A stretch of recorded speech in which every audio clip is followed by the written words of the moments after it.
And for some of you guys, this is healing, no? Magandang mensahe ito. Ibig sabihin, gumagaling. Pwedeng healing, gumagaling yung inyong mga karamdaman. Kung may mga sakit man kayo, mental, emotional, physical, spiritual. For some of you, pwedeng nag-heal yung mga relationship nyo. Pwedeng nag-heal yung mga sitwasyon nyo sa buhay. Hindi lang kalusugan yung sakop ng healing, pero yung mga sitwasyon natin, yung mga pinagdadaanan natin sa buhay, guys. At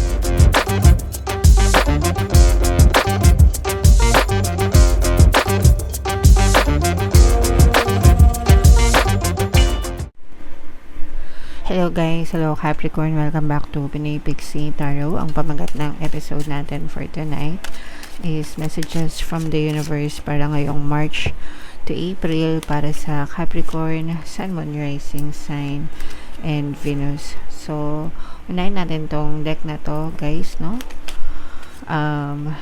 Mga messages from the universe, mga kapiksi. So, latag ko munang isa-isa, guys. Okay. So, this is both, ito'y halo-halo na negative and positive, mga kapiksi. So, meron tayong anguish, mga kapiksi. Ito, guys, for some of you, parang meron kayong mga sama ng loob, mga negative emotions, no? Na kinikim-kim, guys, no? Sa inyong kalooban. And yung mga negative emotions na yun, mga kapiksi, magiging balakid, magkukos siya ng balakid sa buhay nyo, guys. So, you have to learn to let go and move on of your negative emotions para mas maging maganda yung pasok ng blessings, biyaya, pagpapala sa buhay nyo, guys. Okay? Alright. So, if meron kayong mga negative emotions, as much as you can, you have to deal with those, guys, para hindi siya maging balakid sa buhay nyo. And for some of you naman, ito'y pagtatatag, no, ng matibay na pundasyon sa buhay mo. Parang you are being advised by your spirit guides na it's never too late para magtayo ng matibay na structure sa buhay nyo. Kailangan, guys, palagi matibay yung structure nyo, yung pundasyon nyo. Go back to basics, ika nga, no? Para hindi kayo mahirapan, para madali kayo makasurvive, para kapag may mga problema or challenges, hindi kayo basta-basta bibigay, mga kapiksi. Okay? So, i-develop nyo yung character nyo bukod dun sa pamumuhay, guys, no? Bukod dun sa pagtatatag ng matibay na pamumuhay, kailangan magtatag din kayo ng matibay na character nyo, no? Yung pagkatao nyo, mga kapiksi. Tatagan nyo yung loob nyo. Ayan, para, again, no, sabi ko nga, para kahit may mga problema, hindi kayo basta-basta magigimbal or magigiba, mga kapiksi. Alright? Okay. And for some of you guys, no, maaaring maka-experience ng mga pagsubok or challenges. And normal naman ito na bahagi ng ating buhay, guys, no. Wala namang perfect na buhay, guys, no. Kumbaga, lahat tayo ay dumadaan sa ganitong klaseng stage, sa ganitong klaseng yugto, no, ng buhay. And yung mga problema na yun, guys, yun yung magpapatatag sa atin, yun yung magpapalakas sa atin, yun yung magbibigay sa atin ng karunungan, kaalaman habang tumatanda tayo, as we grow, as we mature, diba? So, yeah. And ito naman, guys, no, ay paalala na ilagay sa tamang balanse ang lahat ng bagay sa inyong buhay, mga kapiksi. Always ko nga kayong nire-remind, diba, na you cannot appreciate light without darkness, and you cannot appreciate darkness without light. So, palagi siyang, kumbaga, magkasama talaga siya, mga kapiksi. And yeah, and ilagay din natin sa tamang moderation guys, no, yung mga bagay-bagay sa buhay natin. Lahat ng labis ay masama, lahat ng kulang ay masama din mga kapiksyo. So tamang balance lang palagi, okay? And ito naman ay pagluluksa guys, no. So for some of you, pwedeng nandun pa kayo sa stage na nagluluksa kayo, probably because of a loss, no? Kaya tayo nagluluksa kasi may nawala sa atin guys, or may mawawala sa atin, tao, bagay, sitwasyon, kahit ano pa yan, mga kapiksi. And it's okay to grieve guys, no? It's okay to be hurt and to grieve. Iiyak nyo lang, mga kapiksi. Pero at some point we also have to accept and let them go, no?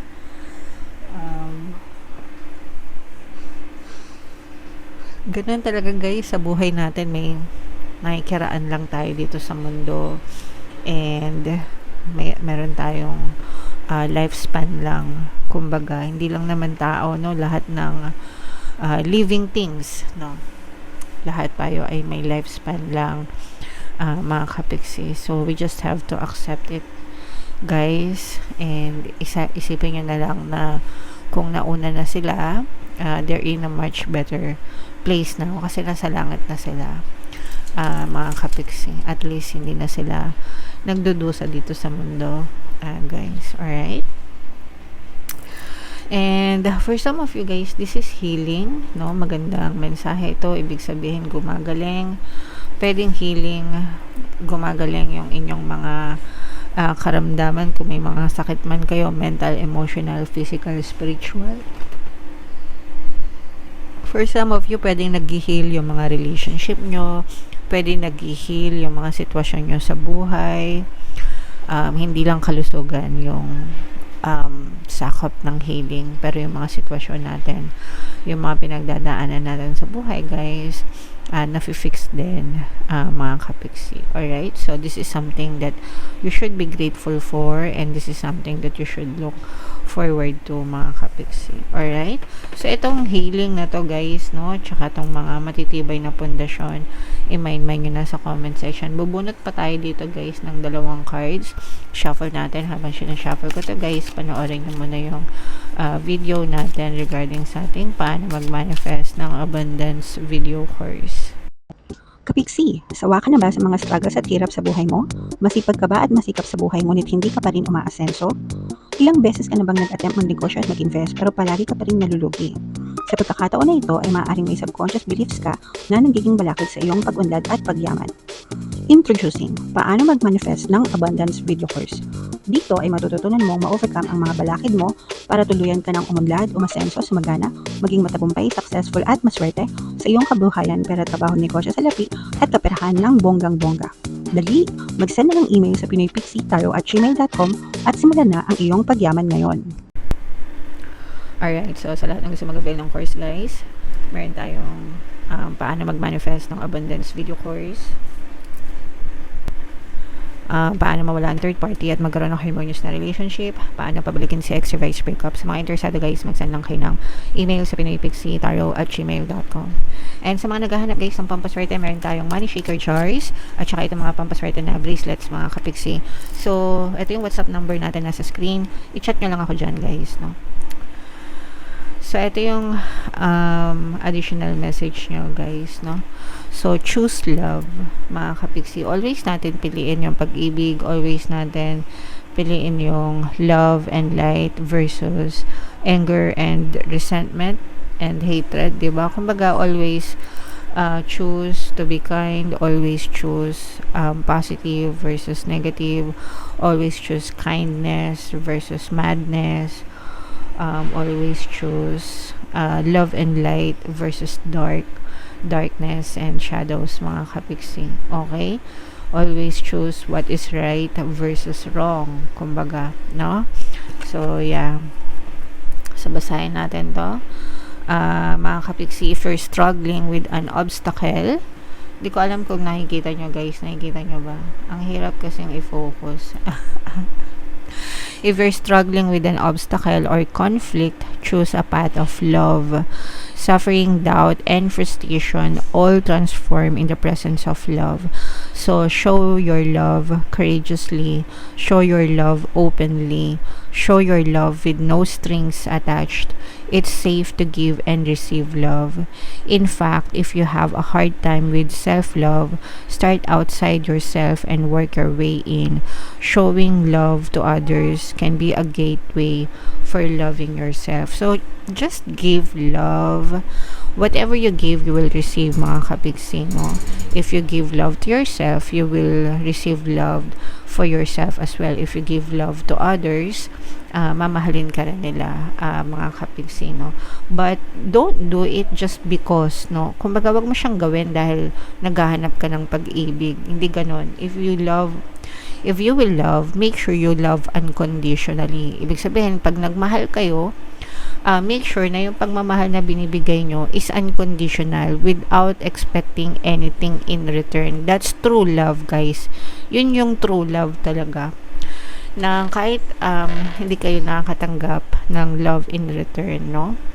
You still love no matter what. Loving without expectations. Yun yung tinatawag talaga na unconditional love. Because kapag nagmahal kayo and you're expecting them to return it to you, hindi na yun unconditional love. No?